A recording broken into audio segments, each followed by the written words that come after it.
Hello, my name is Joseph Carlson, and this is episode 179 of Gaming with Grief, and I'm calling this episode A Part of Me and Gotham Knights Early Impressions. But I want to remind you guys that this podcast will hit my website, www.gamingwithgrief.com, Monday morning at 7 a.m., so please go there, leave a comment, let me know what you think of the show.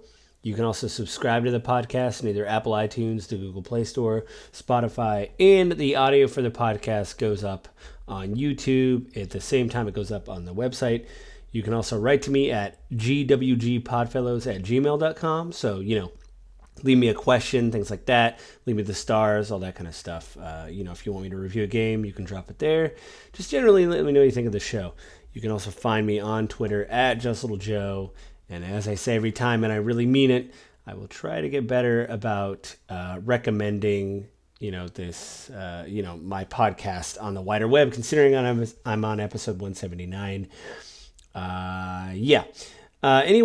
So this, like I said a few podcasts ago, I'm trying to do bigger AAA games that deal with grief instead of small independent games. Not to say that independent games are bad, but I want to see if, the big AAA games, if they can do, they can do justice to this idea of grief and death and these themes of, coming to terms with the things that I just mentioned, in a big AAA space. The first game is actually an independent game, so I'm trying to kind of pair them together if you want to play along. The first game that I've been playing is called A Part of Me. It's either on the Google Play Store or it's on the App Store if you use an Apple device. It is free. I have a little info, and I'm just actually going to read like the basic nuts and bolts to just get that out of the way. It came out in 2021, and it was developed by Bounceworks Limited. The game is for people that are 12 and older, and as I'm about to read, it is because it is built by psychologists. I'm just going to read directly from apartofme.app. This is all on their website. I'll do a little bit more research later, but I just want to get this general stuff out of the way, so I'm just going to read directly from their website again. A Part of Me is a charity dedicated to supporting children, young people, and parents through loss and trauma. Our aim is to be your trusted guide through life's biggest challenges. We empower you to work with difficult emotions, to discover your own strength and wisdom hidden in the darkest of places. At the core of what we do is our multi-award-winning therapeutic game, which is created by experts in child psychology and bereaved young people. It translates bereavement counseling techniques into a magical 3D world and is totally free to use. The game was named Best Youth-Focused Emotional Support Application at the Global Health and Pharma Technology Awards and received a Points of Light Award from the Prime Minister. We were also finalists of the Tech for Goods Award and shortlisted for a BAFTA Award. A Part of Me has been featured by the BBC, The Guardian, Evening Standard, Huffington Post, and ITN. We've been awarded the Orca Health App Quality Mark, been included in the Welsh Government's Mental Health Toolkit, received a recommendation on the list of notable digital media for children from the U.S. And on top of it off, Louis received an award on behalf of A Part of Me from the Prime Minister's office. To learn more about our work, check out this podcast the BBC did, where they interview our CEO, Louis, and an amazing young guy, Henry. Or check out the video trailer of our game.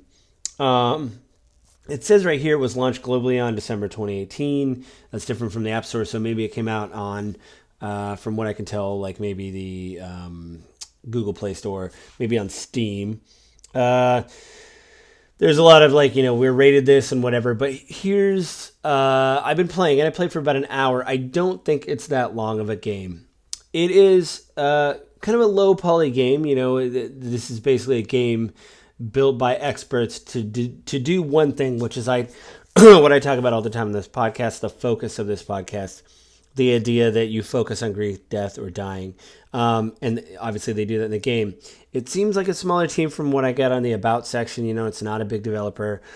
You basically come to an island. You have a guide tell you that, everybody that comes to this island is in a rough place, but they hope to make things better. And maybe someday you will be a guide like they are and help people through these difficult times. I thought it was well done. Again, it's 12 plus. Do I think it's too simplistic? I mean, yeah, but I'm 42. So I think what they're presenting is very simple steps. Very early on, you collect rocks and you place them in a pool, like a seeing pool or a seer pool, or I don't know, whatever. There's a pool of water, like at the bottom of a waterfall. You place the rocks in it, and every time you do that, there is audio with it of somebody going through guided meditation with you. You hold the button, breathe in, you let out, and stuff, and breathe out, and they basically walk you through guided meditation. Now, even if you're not into meditation, I think this is great. The more you make people aware or kids aware that you can do things like that, I think that's an amazing benefit. And early on, the guide tells you that there was someone here a long time ago that was in a bad place, but there's a cave to the north that they used as their private space, and now that they're gone, you may be able to use the space. And here's something I thought, okay, what's in this cave? Is this just like another guided meditation? After I went through the rock pond, I didn't know, but you go in there, and this is really amazing. Probably the best part of the game I've run into so far. We'll see if that changes. There's audio logs. They interview somebody named Jamie, I believe, and they have audio. This is recorded in the UK. I don't know if he's Welsh or Irish or Scottish. Anyway, he basically records his dad dying of cancer, and they talk about different things about, he talks about asking for help, what he felt like when his father told him his diagnosis. They're like these 40-second sound bites that you can go through each one. You can listen to them a la carte. They'll have themes like helplessness, what has been unsaid. And he just talks about the situation of what it was like seeing his father go through this and what he felt like. And I have to say, I just listened to them. And I thought they were really well done. It's one thing to take something like grief and say, we're going to make a game about it. And what if this is a symbolism or an analogy for what's really going on, and we're going to stick this here, but people will get it if they know. You can do that. And a lot of games do a good job doing that, where you're like, I see what they're saying. They're talking about, death or something like that. This game, hopefully later on, I think it says there is more audio logs later, more of Die Rangers. You open a book and obviously hear these people speak. You click on a button. Everything's touch because it's on the iPad or, the Google tablet if you have an Android tablet. But you hear their voice. You hear the pain in their voice when, Jamie, I believe, says he was lost. All that stuff to me is more impactful than an analogy. I think especially for children, if they can really hear other people that have said, I'm where you were, and this is what I've gone through, and here's my story. That's great. Probably what's going to happen in the next episode is I'm going to listen to that podcast that they recommended in their thing that I read in their about thing, which I probably could have stopped reading, but you know what? I'm not a professional. So I'll probably link it in the show notes next episode. I'll read a little bit about grief because I think this is going to be the cadence for the episode. So I think what's going to happen is I'm going to do these early impression videos. I'm going to go over, obviously, my early impressions. Then I'll try to find some research that kind of backs up the themes that I think the game is pushing for. Whether it be like this, I'm just probably going to listen to that podcast and listen to what the people that designed it, that are apparently therapists and psychologists, what they designed for the game. Then I'll come back and do a spoiler cast of the game. And then, obviously the next one, since I've done early impressions already over Gotham Knights, I will do, again, research and things about what I feel the themes of the games are trying to hit. And then I will do my spoiler cast. So if you're playing along, it'll give you time to play the game.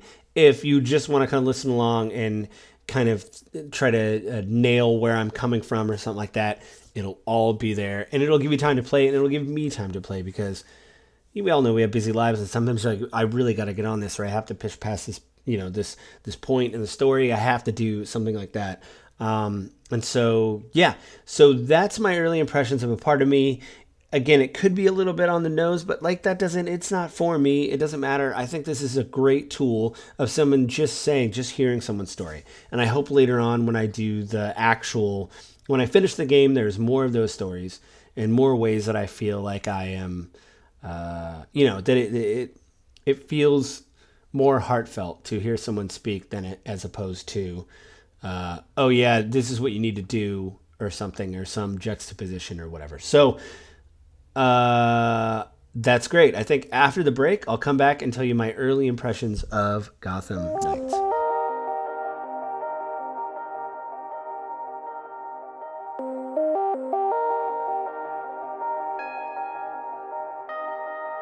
Hey, I'm back. Wow, so long. No, so here's what I think is crazy. So not crazy, but here's what I'm trying to do. So I said a long time ago, and I said in the intro, I want to play bigger, broader games and AAA games because I think that even in this context of gaming, that it doesn't just have to be these scrappy independent games that talk about grief and death. Obviously, I've talked about God of War before. I've talked about The Last of Us before. Uncharted a little bit, maybe not as much. But Gotham Knights is interesting. Now, you could be like, Joe, why are you covering Gotham Knights? This is a really weird game. It's just an action game, right? Well, the premise of the game, and this is in all the trailers, and I'm just going to talk about the beginning. I don't want to spoil the game or how everything goes, because obviously that's for the spoiler discussion. But just to tell you the crux of this game, the idea, the kernel, the starting point, if you will, of this game, the in media res, the whatever, theme is death. And the game starts, you see a recording of Batman saying, if you're seeing this recording, I am dead. So as I've heard before, this swing that this studio took, which is WB Montreal, it came out on October 21st, 2022, so it came out a few days ago. The swing they took is that Batman is dead. Now, why does that matter? Well, in the Batman lore, canon, comics, whatever, there is a Bat family. There is Batgirl, Barbara Gordon. They call her Babs sometimes. I think that would be disrespectful. But you know what? I don't read a lot of DC comics. I'm not going to judge what you call characters. I just think Babs is what she may like it. Anyway, I just think if I was a woman named Barbara and somebody's like, "What's up, Babs?" I'd be like, "Get the hell out of here and throw yourself out a window." I wouldn't like it that, but no, I'm kidding. I just wouldn't like it. I'd be like, "What? Really, Babs? Is that? Do I look like I'm Babs?" No, but there's Barbara Gordon. There's Jason Todd, who is one of the original Robins. And all of these people are dealing with grief in their own way, and I'm going to get into it here. So, just in the early impressions, there is Dick Grayson, and there is oh no, I'm just playing, and I forgot his name. There's Nightwing, which is not Dick Grayson. He is anyway. I need to look this up because it's going to drive me insane. Yep, I'm doing it right now. Anyway. I think what's cool about it is each of these people are dealing with Batman dying in their own way. They are what you'd say, oh yeah, of course, right? But like the idea that they are all like the youngest one, Robin, the actual Robin, he's the new Robin. He is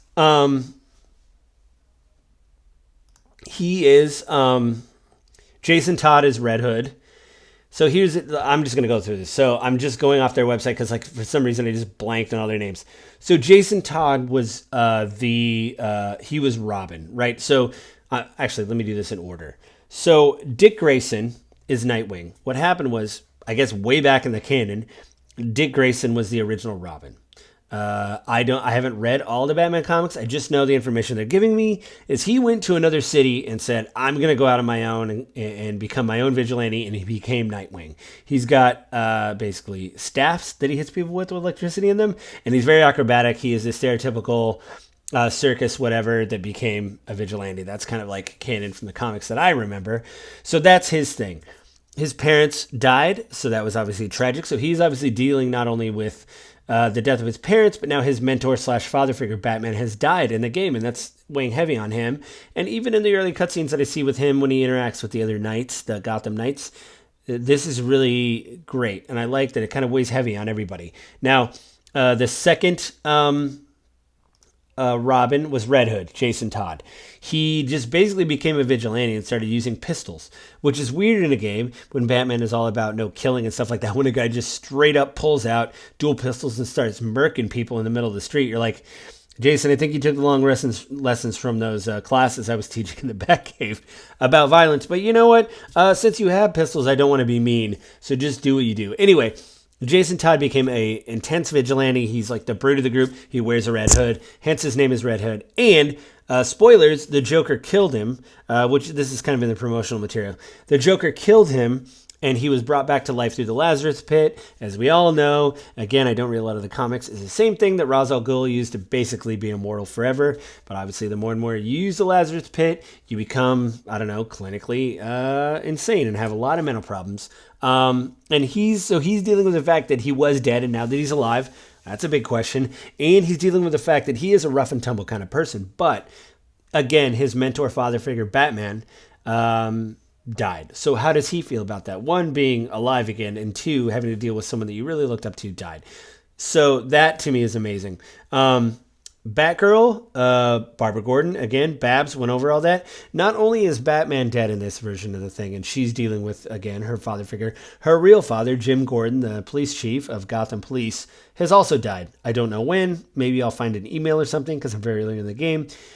There's a statue of her father's honor in the city, and if you play as her, and you can switch out any night at any time and play them to do missions, she goes to the statue and wonders what kind of person her father was. So not only is she looking at the person that is standing in for her father, Batman, dying, but her actual father dying. Wow, a lot of death going on here. And the last person that I'll go over, who I picked to play as a game, and I can't believe I'm saying this because I don't know if I've talked about this in the podcast, I do really not like Robin in the Batman canon. I know if you're a DC fan now, you're turning off my podcast and you're no longer listening to it. But you know what? I knew I only had 6 subscribers and I was probably only going to hit the double digits, maybe 10, 11, before I called this a quit at episode 1200. So anyway, no, I'm kidding. I don't like Robin. That's another episode for another time. But the Robin in this is the youngest member of the Knights. He is, I think, 16 or 17. I don't know if they've actually pinned his age down. He's very young. He's actually underage. People make jokes about him being underage and not being able to drink and all this stuff. But he, out loud, many times wonders, he says, oh, I wish he was here. What did I do? What do we do now? What do we, like, how do we go on? Like, it would be much easier if he was here. Like, all that kind of stuff I think is really amazing. And the team have moments when they're like, I really miss him. And I was like, wow, where has this been in AAA games? Like, people reflecting. Again, I haven't played every AAA game. And I know this is like oh, hey, you have staffs that shoot electricity out of them. Just beat the crap out of these guys and, whatever. That's cool. The gameplay mechanics, again, I'm not one of the people to review gameplay mechanics unless it goes horribly wrong, and I couldn't finish it for some reason. And there's some games that I couldn't do that. But I think with Gotham Knights, it's really, no matter, it got really mixed reviews so far that have come out from reviewers, but a lot of people have praised the story, and I actually do like that a lot. There's these interstitials with emails where you really get to know people. I think a lot of the emails are hilarious, with them just interacting with each other in their belfry, which is a abandoned clock tower that they're using as a base. And I like the fact that you can interact with Alfred, who shows up, and, is very... he's very sad. He's like, I miss my friend, and I'm also getting on. I don't know what to do now that, Bruce is gone. And like, it's this really great, like, subtle things of like, yeah, he is gone. What do we do? And I think it's great. And again, for a game to tackle stuff like this, especially in the AAA level of like, okay, we have to have a gear score. We have to, you have to, this stuff has to feel good. And again, the reviews were mixed, but I am enjoying it. So you have to say we have to balance all these elements, and we have to have a killer story. I think, to me, this is a little bit like Guardians of the Galaxy, where I think it's saying really good things, but the actual mechanics of the game maybe fall a little bit short. But because I'm having such a good time with the story and what people are saying and how they're interacting and really reflecting on their grief, I think should be applauded. And I hope that more AAA studios try this kind of stuff. I'm not going to say try. You have a story, you go for it, stuff like that. But I hope more AAA games do this. I'm looking forward to seeing where it goes. Hopefully I don't come back and say, oh man, they totally biffed it in the end. They might. That's happened. That happened with Guardians, but in a great way, where I was like, I thought this game was about one thing and it's about another. You can go listen to that review. That was the spoiler cast was last episode, but you can go back and listen to my early impressions if you don't want to be spoiled on the game. Truth be told, I'm just excited. I know when I was playing Guardians, I was like, this is rough to get through. But man, these cherries on the end of these carrots on the end of the sticks of this, them talking about death and everything, it's great. The stick isn't as bad with this one. I think there's a lot of carrot. The stick is kind of unbalanced, but I think the carrot's great. So anyway, that was a weird analogy for me to end on, but those were both my early impressions for A Part of Me, the game, and Gotham Knights. But I want to remind you guys before we leave that this podcast will hit my website, www.gamingwithgrief.com. Please go there, leave a message, let me know what you think of the show. You can leave a comment.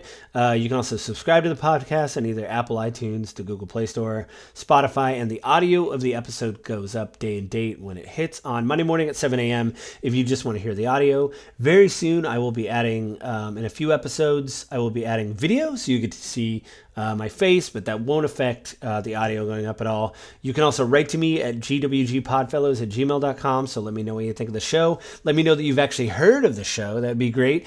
Tell your friends, family, anybody that likes games. Hey, I may be on your list for weird podcasts that you listen to. These things are only about 20 minutes long, so you can breeze through a bunch of them. You'll probably be able to get caught up because I think my first episode was 7 minutes because I didn't know what I was doing. So anyway, have a good week, guys. I'll talk to you again next week, and goodbye.